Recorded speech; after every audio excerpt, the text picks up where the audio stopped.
एक मिनिट थांबा ताई.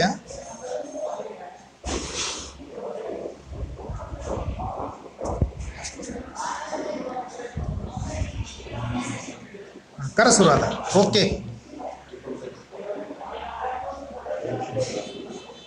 सर्वांना नमस्कार. आजच्या ऑनलाईन सत्रामध्ये सर्वांचं स्वागत आहे. आजच्या ऑनलाईन सत्राचा विषय आहे ग्रंथालय काळाची गरज.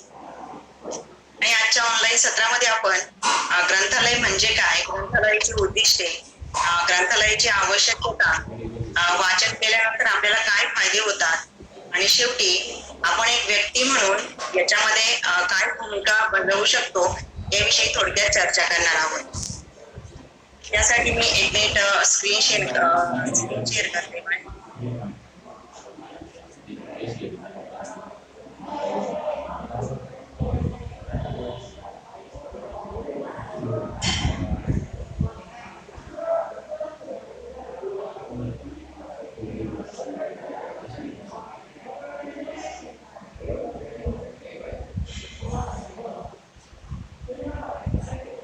सर्वांना स्क्रीन दिसते का माझी?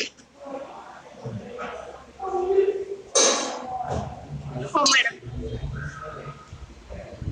स्क्रीन दिसते ना व्यवस्थित? हो हो.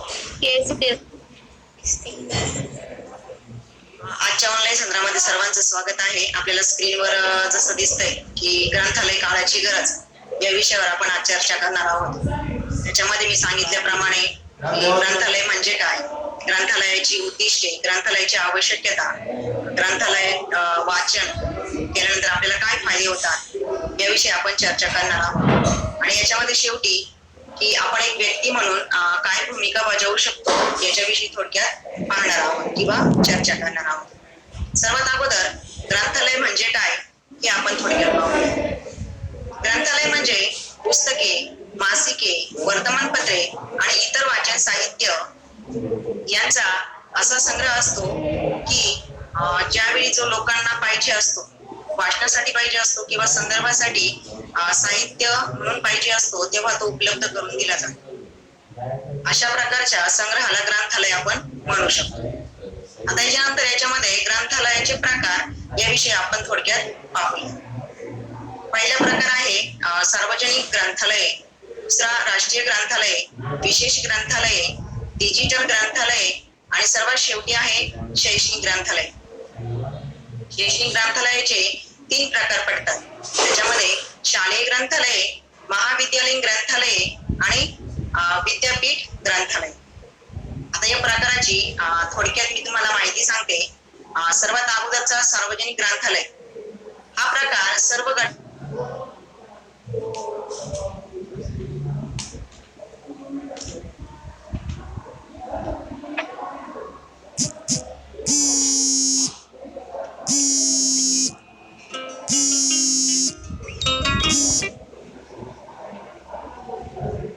क्वचितच माणसांना येण्याची परवानगी असते. तिसरा प्रकार आहे विशेष ग्रंथालय. विशेष ग्रंथालये हे विशेष हेतूसाठी आपल्याला उपलब्ध असतात. उदाहरणार्थ आपल्याला एखाद्या विषयाचं संशोधन करायचं आहे आणि त्या संशोधनासंदर्भात आपल्याला जर काही माहिती पाहिजे असेल तर विशेष ग्रंथालय आपल्याला उपयोगी पडू शकतात. याच्यानंतर पुढचा प्रकार डिजिटल ग्रंथालय. आता याच्या नावातच सगळं आहे. डिजिटल म्हणजे आता सध्या जे आपलं सर्व जे डिजिटल झालेलं आहे, जे एखादा जर ग्रंथ आपल्याला ऑफलाईन उपलब्ध नसेल तर आपण तो डिजिटल ग्रंथालयामधून सुद्धा घेऊ शकतो. आणि डिजिटल ग्रंथालयामध्ये कॉम्प्युटर, लॅपटॉप ही साधने उपलब्ध असतात. त्यानंतर शेवटचा शैक्षणिक ग्रंथालय. यामध्ये शालेय ग्रंथालय, महाविद्यालयीन ग्रंथालय आणि विद्यापीठ ग्रंथालय हे 3 प्रकार आहेत. त्यापैकी शालेय ग्रंथालय हा प्रकार खूप महत्वाचा आहे, कारण त्यातील मुलाचं जे वय असतं ते खूप संस्कारक्षम असतं. या वयात जी पुस्तके वाचली जातात त्या पुस्तकांची योग्य संस्कार मुलांवर होत असतात. अशा प्रकारे ग्रंथालयाचे प्रकार आपल्याला सांगता येतील. यानंतर आपण ग्रंथालयाची उद्दिष्टे काय आहेत, जी ग्रंथालय निर्मिती केल्यानंतर त्याच्यातून कोणते उद्दिष्ट साध्य होतात याविषयी आपण चर्चा करणार आहोत. यामध्ये सर्वात पहिलं उद्दिष्ट आहे की ज्ञानवृत्ती. आपण ग्रंथालयामध्ये जाऊन जेव्हा पुस्तकं वाचन करतो तर आपल्या ज्ञानामध्ये भर पडत असते, त्यालाच आपण ज्ञानवृत्ती म्हणतो. जे आपलं जे अगोदरचं ज्ञान आहे त्याच्यामध्ये अधिक भर पडत असते. त्याच्यामध्ये दुसरं जे उद्दिष्ट आहे वाचनाची आवड निर्माण होणे. आपण प्रत्येक वेळी आपण जेव्हा वाचन करत असतो त्याच्यातून आपली आवड निर्माण होत असते. त्याच्यामध्ये तिसरा उद्दिष्ट आहे विचारशक्ती चालना. आपण अशी काही पुस्तकं वाचतो की त्या पुस्तकातून आपल्या विचारांना चालना मिळत असते. प्रत्येक पुस्तक असेल, काही काव्य असतील, काही ग्रंथ असतील, काही शालेय पुस्तक असतील, त्याच्यातून आपल्या विचारांना चालना मिळत असते. पुढचं आहे की वाचन क्षमता विकास. पुस्तकं वाचल्याने आपल्या वाचन क्षमतेचा सुद्धा विकास होत असतो. कारण वाचत असताना आपल्या डोळ्याखालून विविध शब्द, विविध वाक्य हे जात असतात. त्यानंतर पुढचं उद्दिष्ट आहे संस्कार आणि नैतिकतेचं शिक्षण. काही पुस्तकं खरोखर संस्कार आणि नैतिकतेचं शिक्षण देण्यामध्ये महत्वाची भूमिका बजावत असतात. छोटा मुलगा असो किंवा मोठा व्यक्ती असो, यांच्यावर योग्य ते संस्कार पुस्तकात. अशा प्रकारे ग्रंथालयाचे उद्दिष्ट आपल्याला सांगता येते. आता याच्यानंतर आपण ग्रंथालयाची आवश्यकता का बरं आहे याविषयी चर्चा करणार आहोत. ग्रंथालय आपण का निर्माण केली पाहिजे, घरामध्ये असो किंवा शाळेत असो.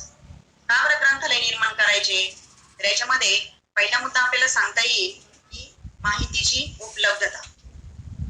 समजा एखादी माहिती कुठेही नाहीये, एखाद्या व्यक्तीला पण माहित नाहीये, कुठूनही मिळणार असं एकही ठिकाण नाहीये, तेव्हा आपल्याला ग्रंथालयातून ती माहिती मिळू शकते किंवा उपलब्ध होऊ शकते. दुसरी जी आवश्यकता आहे की ज्ञानाचा प्रसार. बरंच ज्ञान असतं पण ते फक्त पुस्तकात असतं, आणि मग हे जे ज्ञान आहे ते पुस्तकात न राहता आपल्याला ते दुसऱ्यांपर्यंत जर पोहोच करायचं असेल तर ग्रंथालय हा एक छान पर्याय आहे. आपण ती पुस्तके वाचतो आणि त्या पुस्तकातील ज्ञानाचा इतरांपर्यंत प्रसार करण्याचा प्रयत्न करत असतो. तिसरी आवश्यकता आहे की सांस्कृतिक विकास चालना. काही पुस्तकातून आपल्याला आपल्या संस्कृतीविषयी माहिती मिळत असते. ज्या काही गोष्टी आपल्यालाही माहित नाहीत अशा काही गोष्टी आपल्याला पुस्तकातून माहित होत असतात, आणि मग आपण त्या वाचल्या की आपणही इतरांना सांगण्याचा प्रयत्न करतो. याच्यातून आपल्या संस्कृतीला किंवा आपल्या संस्कृतीचा जो विकास आहे त्याच्यासाठी चालना मिळत असते. नंतर मनोरंजन. काही पुस्तकातून खरोखर समजा काही विनोदांची पुस्तकं असतील तर त्याच्यातून आपलं मनोरंजन होतं. ते वाचल्यानंतर आपल्याला छान वाटतं आणि आपण परत नंतर उद्या किंवा दुसऱ्या दिवशी जाऊन ते पुस्तक वाचण्याचा प्रयत्न करतो. कारण अगोदरच्या एका पुस्तकाने आपल्याला मनोरंजन झालेलं असतं, आपल्याला आनंद मिळालेला असतो.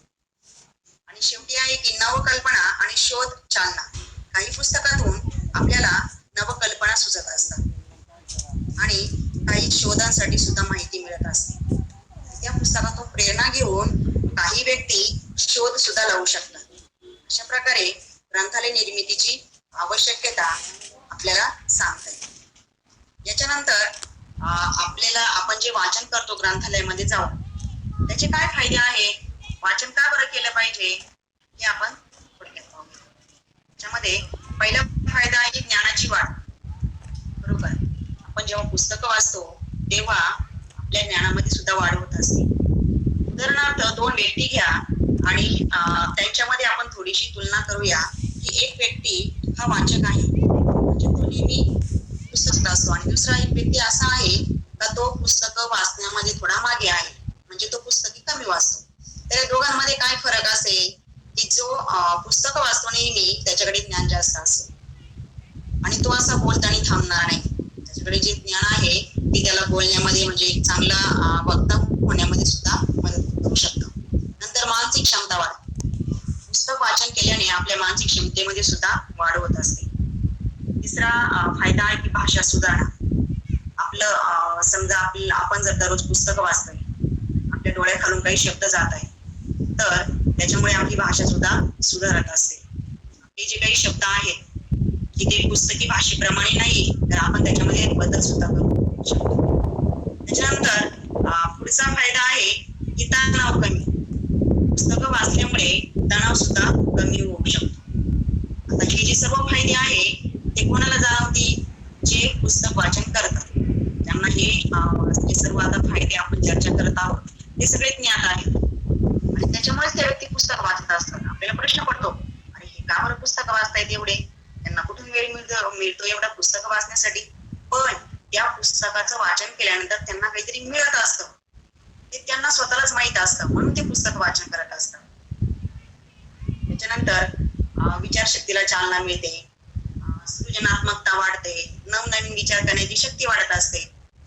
पुढचा फायदा आहे की संवेदनशीलता आणि सहानुभूती याच्यामध्ये सुद्धा वाढ होत असते. जेव्हा एखादा आत्मचरित्र आपण वाचतो तेव्हा त्या व्यक्तीच्या भूमिकेमध्ये जाऊन आपण विचार करत असतो, म्हणजेच त्या ठिकाणी आपल्याला दुसऱ्यांची संवेदनशीलता सुद्धा आपण जाणू लागतो. दुसऱ्यांच्या भूमिकेमध्ये जाऊन त्याला कसं वाटलं असेल याचा आपण विचार करू लागतो. शेवटचा फायदा आहे की सामाजिक दृष्टिकोन सुधारणा, जो आपल्या समाजाकडे बघण्याचा दृष्टिकोन आहे तो सुद्धा पुस्तक वाचण्यामुळे बदलू.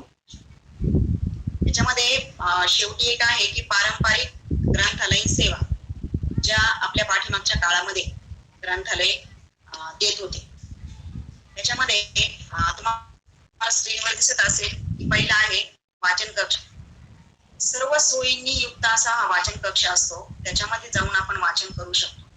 त्याच्यामध्ये पिण्याचे पाणी असेल, पुरेसा प्रकाश असला पाहिजे आणि फॅन, अशा प्रकारच्या ज्या आपल्या पायाभूत भौतिक सुविधा आहेत त्या सर्व सुविधा असला पाहिजे असा वाचन कक्ष. दुसरा सुविधा आहे संदर्भ कक्ष सुविधा. आपल्याला एखाद्या गोष्टीसाठी जर काही संदर्भ पाहिजे असेल, एखादा अवघड विषय आपण वाचतोय शिकतोय आणि त्याच्याशी संदर्भात जर आपल्याला काही पाहिजे असेल तर आपण संदर्भ कक्ष सुविधा याचा वापर करू शकतो.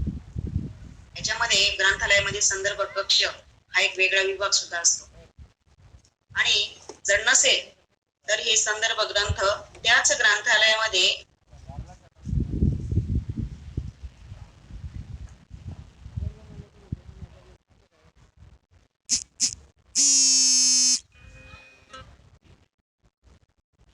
पाहूया. एक ठराविक अंतराने प्रसिद्ध होणारी, त्याच्यामध्ये दैनिक असेल, मासिक असेल, पाक्षिक असेल, द्वैमासिक असेल, वार्षिक असेल म्हणजे वर्षाने प्रसिद्ध होणारे. मग हे जे नियतकालिक आहे, जे जुने आहे ते अद्ययावत करणे आणि जे सुरू केलेले नाही ते सुरू करणे, असं या नियतकालिक कक्ष सुविधा याचं काम असतं. नंतर पुढचा विभाग आहे किंवा सेवा आहे ई रिसोर्सेस ऍक्सेस सेंटर. आपल्याला समजा एखाद्या अवघड विषयाची माहिती पाहिजे असेल तर आपण या ठिकाणी किंवा या कक्षामध्ये जाऊन तिथे जे कॉम्प्युटर किंवा लॅपटॉप ठेवलेले असतात त्याच्यावरून ऍक्सेस घेऊन त्या विषयाची माहिती घेऊ शकतो. याच्यामध्ये पुढची सेवा आहे स्पर्धा परीक्षण करता वाचन कक्ष सुविधा. आता सध्या स्पर्धा परीक्षेचं खूप मुलं सहभागी होतात, तर त्यांच्यासाठी सुद्धा एक स्वतंत्र वाचन कक्ष ग्रंथालयामध्ये असतो. पूर्वीच्या ग्रंथालयामध्ये नसेल, पण आता जे नवीन ग्रंथालय आहे त्याच्यामध्ये ग्रंथालयाने तो कक्ष निर्माण केलेला आहे. त्याच्यामुळे खरोखर ज्या मुलांना गरज आहे त्या मुलांना पुस्तके उपलब्ध करून दिली जातात. कारण खरोखर काही होतकरू मुलं असतात पण त्यांची आर्थिक परिस्थिती चांगली नसते आणि मग त्यांना या स्पर्धा परीक्षेची जी खूप महागडी पुस्तकं आहे ती घेऊ शकत नाहीत ते मुलं. तेव्हा त्या मुलांना या ग्रंथालयाचा उपयोग होतो. याच्यामध्ये सर्वात शेवटी आहे ती पुस्तक पेढी योजना. तर याच्यामध्ये सुद्धा ज्या मुलांकडे पुस्तकं नाही त्या मुलांना पुस्तक उपलब्ध करून दिली जातात. स्वतः ग्रंथालय सुद्धा स्वतःच्या पैशातून काही पुस्तके विकत घेतं आणि या मुलांना देतं. अशा प्रकारे ग्रंथालयाच्या या ज्या सर्व सेवा आहेत त्या आपण पाहिल्यात. आता याच्यामध्ये सर्वात शेवटी आपण एक व्यक्ती म्हणून काय भूमिका बजावू शकतो याच्याविषयी आपण चर्चा करूया. तर माझ्या मते एक मिनिट स्क्रीन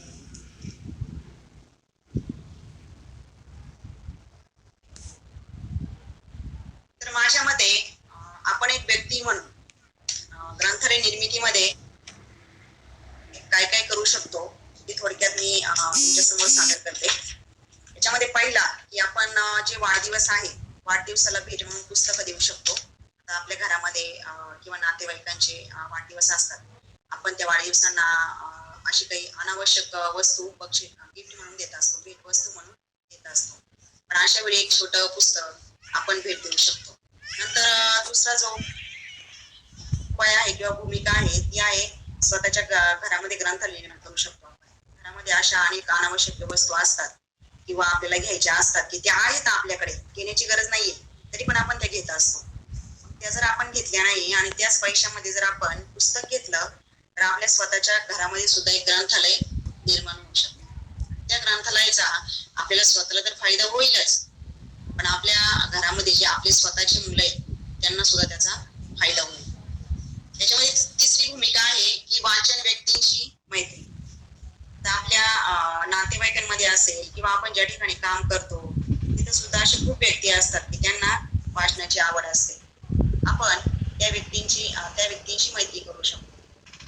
मैत्री केल्याचे फायदे काय आहे की समजा आपण पुस्तक वाचत नाहीये, आपल्याला आवड नाहीये, पण जो आपला मित्र आहे तो वाचक आहे, तो नेहमी वाचत असतो काहीतरी, तेव्हा त्याला वेळ मिळतो तेव्हा.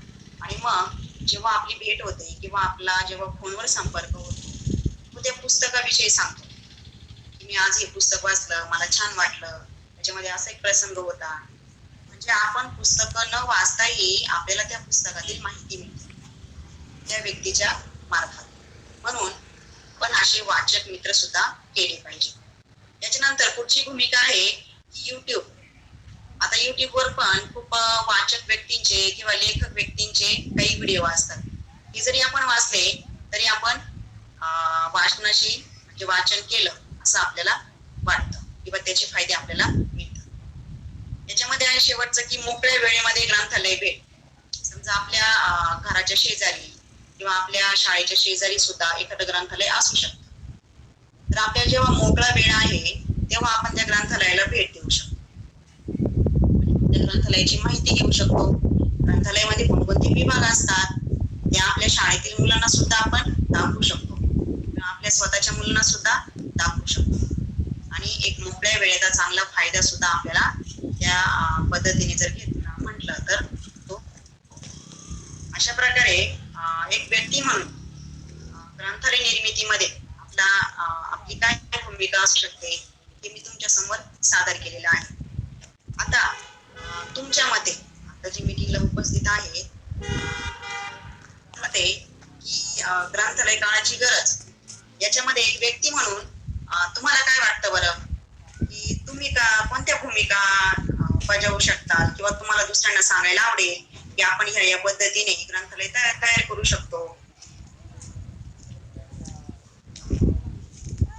आता तुमच्या इथे प्रतिक्रिया मला अपेक्षित आहे की आपण काय काय करू शकतो बरं अजून त्याच्यामध्ये. मॅडम मी बोलू का? हा बोला मॅडम.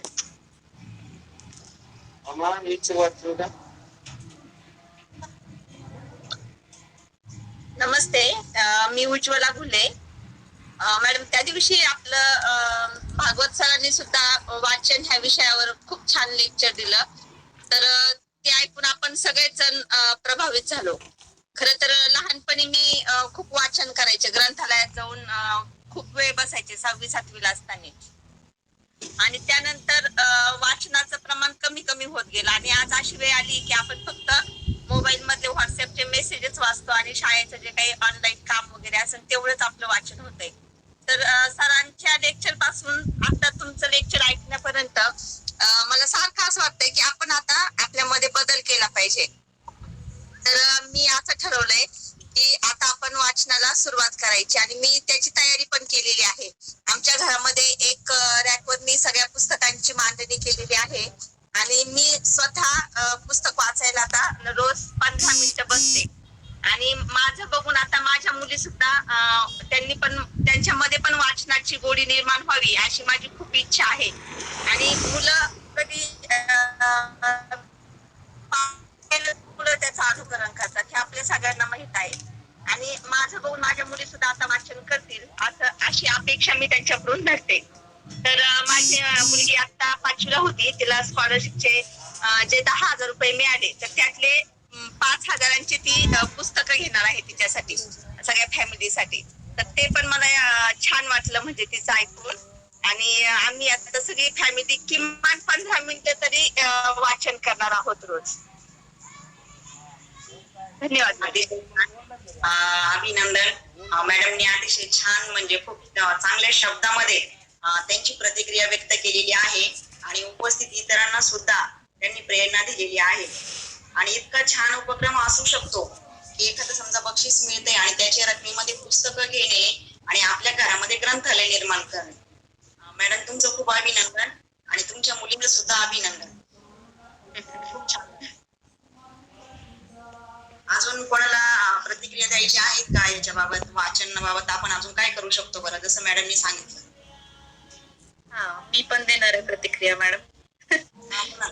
म्हणजे मी आता असं ठरलंय की पुस्तक वाचायचं आणि त्याची समरी आपल्या शब्दामध्ये समीक्षणात्मक लेखन थोडस करायचं आणि मग ते इतरांशी शेअर करायचं. किंवा आपला असं समजा आता वाचन ग्रुपचा आमचा एक वाचन कट्टा म्हणून एक ग्रुप आहे, तर त्याच्यावरती किंवा असं आपल्या ग्रुपवरती असं शेअर करायचं की जेणेकरून त्यांना पण समजेल आणि आपल्याला पण वाटेल की माझं हे झालं एवढं करून असं.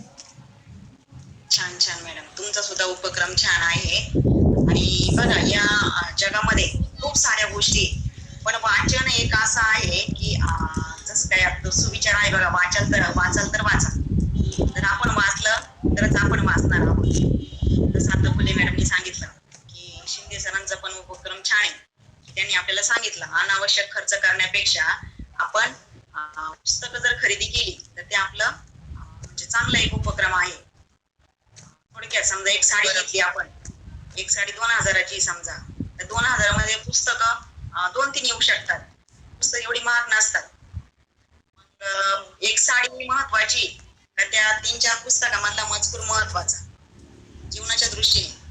आणि साड्या असतात आपल्याकडे, कपडे असतात, म्हणजे साडीच नाही इतर कपडे असतात, पण आपण तरी पण घेत असतो. तर असं म्हणजे याच्यातून अनावश्यक जो खर्च आहे तो जर आपण पुस्तकांवर केला तर अतिशय छान प्रकारे आपल्या घरात सुद्धा ग्रंथालय निर्माण होऊ शकतं आणि त्याचा उपयोग आपल्या स्वतःला आपल्या मुलांना सुद्धा होऊ शकतो.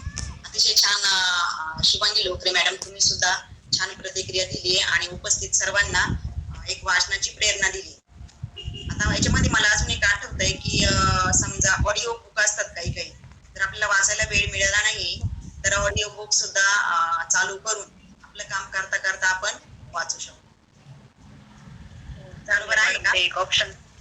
हो बरोबर आहे, ते ऑप्शन मस्त आहे. भांडी घासताना सुद्धा आपण एखादा व्हिडिओ लावून ठेवला तर आपण ते करू शकतो. छान. आजच्या ऑनलाईन सत्रामध्ये वाचन म्हणजे ग्रंथालय काळाची गरज, ग्रंथालय का बरं गरजेचं आहे किंवा वाचन का बरं गरजेचं आहे याविषयी तुम्ही सर्वांनी छान जे माझं व्याख्यान ऐकून घेतलं त्याच्याबद्दल सर्वांचे धन्यवाद. आणि ज्यांनी प्रतिक्रिया दिल्या त्यांचे सुद्धा खूप खूप धन्यवाद. त्यांचे उपक्रम खूप कौतुकास्पद आहेत आणि त्यांच्याकडून आम्ही सर्वजण सुद्धा प्रेरणा घेणार आहोत आणि प्रत्येकाच्या घरामध्ये ग्रंथालय निर्माण करणार आहोत. चला आपण इथे थांबूया. सर्वजण जे उपस्थित राहिले ऑनलाईन मीटिंगसाठी सर्वांचं खूप खूप धन्यवाद. ओके.